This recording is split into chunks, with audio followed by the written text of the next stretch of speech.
जो फल तपस्या से और समाधि से नहीं मिल सकता है, वह फल इस घोर कलिकाल में मात्र केशव, श्री कृष्ण, श्री राधा, भगवान नाम के स्मरण करने मात्र से ही तत्काल प्राप्त हो जाता है। देखिए, एक मुख्य बात यहाँ पर स्पष्ट करते चले, अपने सनातनियों में सबसे बड़ी विडंबना यह है कि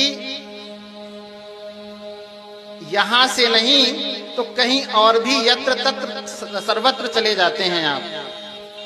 आप एक विशेष कल्पना करके देखिए, यह मुख्य हम उन सनातनी भाई बहनों और माताओं के लिए यह बात कह रहे हैं।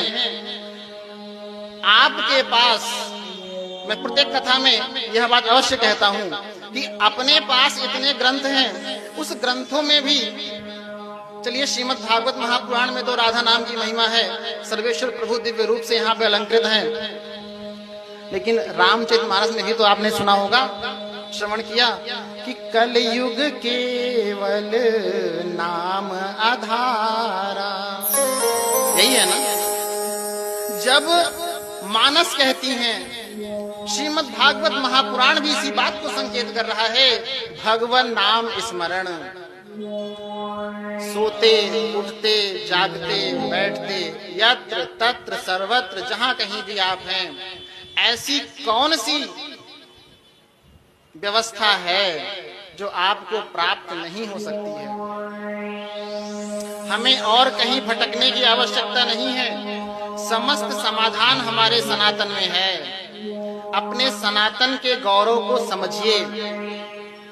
ऋषियों मुनियों के द्वारा जो कही गई वाणी है, व्यास जी के वचन को समझने का प्रयास कीजिए। और आप सबसे एक आग्रह और करेंगे, भक्ति महारानी को तो नारायण ने वचन दे ही दिया है कि जहां पर श्रीमद् भागवत होगी मैं वहां पर विराजमान रहूंगा। और एक वरदान और भी है कि जिस जगह भी इस कथा का रसास्वादन जिन दूर तक जाएगा, उन भक्तों के हृदय में भी मेरा ही निवास होगा, यानी भक्ति का निवास होगा। जब भी कभी प्रभु के समक्ष जाइए तो कभी यह मत मांगिए कि मुझे यह चाहिए वह चाहिए। नाना प्रकार की संपत्ति से कुछ नहीं होने वाला। आप अगर एक चीज मांग लें कि मुझे भक्ति प्रदान हो जाए, तो आपको वह समस्त चीज प्रदान हो सकती है जिसकी आप कल्पना नहीं कर सकते।